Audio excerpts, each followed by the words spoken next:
ओम श्री लक्ष्मी नारायण जी नमः। सुख सागर चौथा स्कंद 11वां अध्याय। ध्रुव जी का कुबेर से मिलाप कर लेना और अपने पुत्र को राज्य देकर वन में तप करने के लिए जाना। मैत्रेय जी ने विदुर से कहा कि जब ध्रुव ने स्वायंभु मनु को दंडवत किया तब स्वायंभु मनु बोले, हे ध्रुव, तुम वैष्णव और परमेश्वर के भक्त हो, सो हरि भक्तों को क्रोध न करना चाहिए। क्रोध करने वाले अपने को वैष्णव या साधु कहे तो उनका यह कहना झूठ समझो। क्रोध करने से बहुत पाप होता है। हे ध्रुव, तुमने वैष्णव व राजा होने पर भी कुछ न्याय नहीं किया, क्योंकि तेरे भाई उत्तम की मृत्यु आई थी, इसलिए एक यक्ष ने मारा। उनके बदले तुमने 1,30,000 यक्षों को घायल करके दुख दिया। उनमें कितने लोग मर गए, यह बात तुमने अच्छा नहीं किया। राजा को न्याय न करने से अधर्म होता है। सब प्राणी अपनी मृत्यु से मरते हैं, बहाना व अपयश दूसरे को ही जाता है। इसका एक इतिहास हम कहते हैं, सुनो। सारस्वत आदि कल्प में संसारी जीव बहुत उत्पन्न हुए, पर उस समय तक मृत्यु उत्पन्न नहीं हुई थी।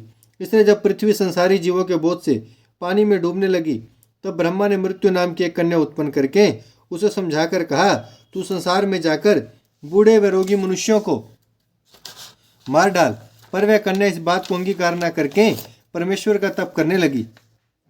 तब नारायण जी ने मृत्यु रूपी उस कन्या से कहा, तू जगत में जाकर आयु बीतने के उपरांत सब जीवों को मार, तुझे कुछ अपयश ना होगा। कोई कहेगा कि तपेदिक रोग से मरा, कोई कहेगा सांप काटने से मर गया।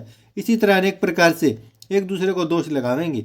नारायण जी की बात सुनकर जब उस कन्या ने संसार में जाकर लोगों को मारना आरंभ किया, तब पृथ्वी का बोझ हल्का हुआ।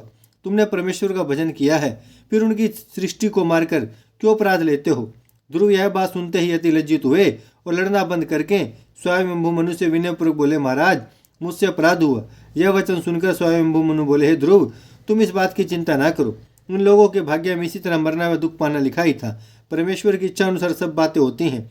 नारद मुनि ने कुबेर को समझाया कि ध्रुव जी ने स्वयंभु मनु के कहने से युद्ध करना बंद कर दिया है, तुम भी अपना क्रोध शांत करो। सो कुबेर ने भी लड़ना बंद किया। फिर स्वयंभु मनु और नारद जी ने कुबेर से कहा, पहले तुम्हारे नौकरों ने ध्रुव के भाई को वृथा मारा था, इसलिए तुम अपने सेवकों का अपराध उनसे क्षमा कराओ। कुबेर ने यह बात सुनकर विनम्र पूर्वक ध्रुव से कहा, हे राजन, हमारे नौकरों से अपराध हुआ, जो तुम्हारे भाई को मारा।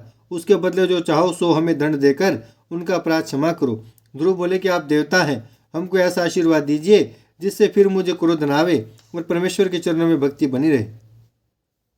उत्तम के प्रारब्ध में इसी तरह मरना लिखा था। कुबेर ने ध्रुव को इच्छा पूर्वक वरदान देकर उनसे मिलाप कर लिया। उसके बाद स्वयंभु मनु और नारद जी अपने स्थान को चले गए। कुबेर जी अपने स्थान पर पधारे और ध्रुव ने अपने घर आकर विचार किया कि राज्य, धन, स्त्री, पुत्र, संसारी व्यवहार स्वप्न के समान झूठा है।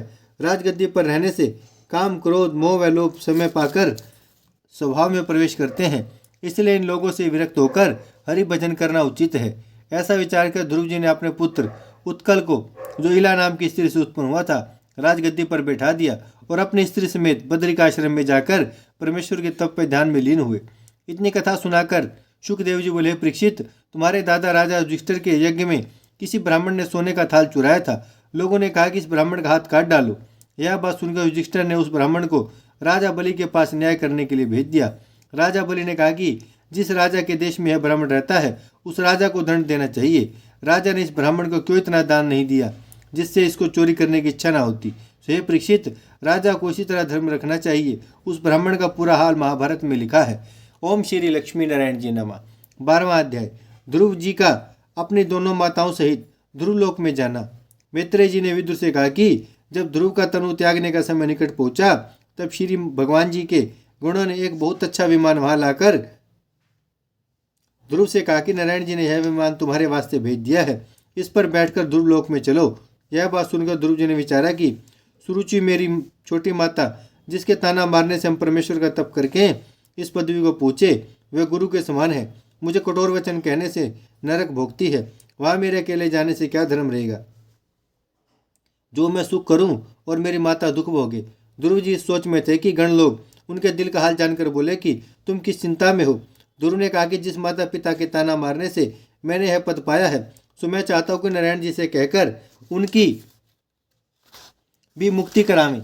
गण बोले कि भगवान जी ने आज्ञा दी है कि ध्रुव को उसकी दोनों माताओं समेत विमान पर बैठा कर ले आओ, सो वे दोनों तुमसे पहले वहां पहुंचेंगी। यह बात सुनते ध्रुव जी बड़े आनंद से अपनी स्त्री समेत दिव्य रूप होकर विमान पर चढ़कर ध्रुवलोक को चले गए। यह देखकर देवताओं ने ध्रुव जी के ऊपर फूलों की वर्षा की। नारद जी उस समय प्राचीन बहरिश प्रचेतों के बाप को यज्ञ कराते थे। ध्रुव जी का विमान देखकर मारे आनंद के नाचने लगे। यज्ञ कराने के उपरांत उन्होंने ध्रुवलोक में जाकर कहे, ध्रुव तेरा सब मनोरथ पूर्ण हुआ। ध्रुव ने नारद जी के चरणों पर गिरकर हाथ जोड़कर विनय किया, हे मुनिनाथ, मुझे यह सब बढ़ाई आपकी दया व कृपा से मिली है। तब नारद मुनि बोले कि जैसी कृपा तुम पर नारायण जी ने किया, ऐसी अटल पदवी दूसरों को मिलना कठिन है। यह वचन कहकर नारद जी ब्रह्मालोक को चले गए। ध्रुव जी खुशी व आनंद से रहकर वहां सुख भोगने लगे।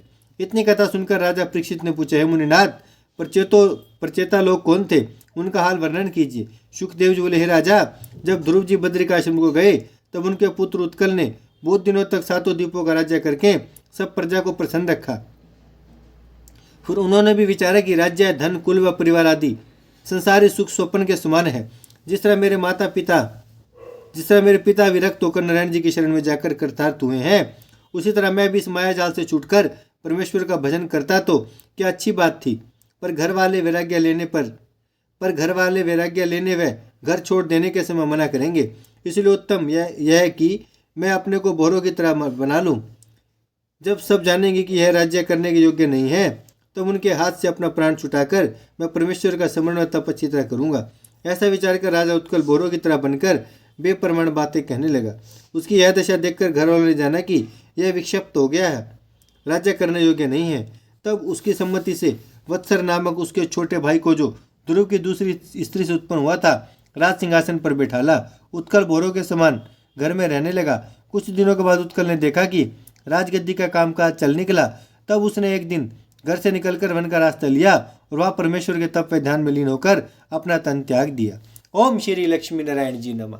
भजमन नारायण नारायण नारायण, श्रीमन नारायण नारायण नारायण, लक्ष्मी नारायण नारायण नारायण, सत्य नारायण नारायण नारायण, भजमन नारायण श्रीमन नारायण, लक्ष्मी नारायण सत्य नारायण, भजमन नारायण नारायण नारायण।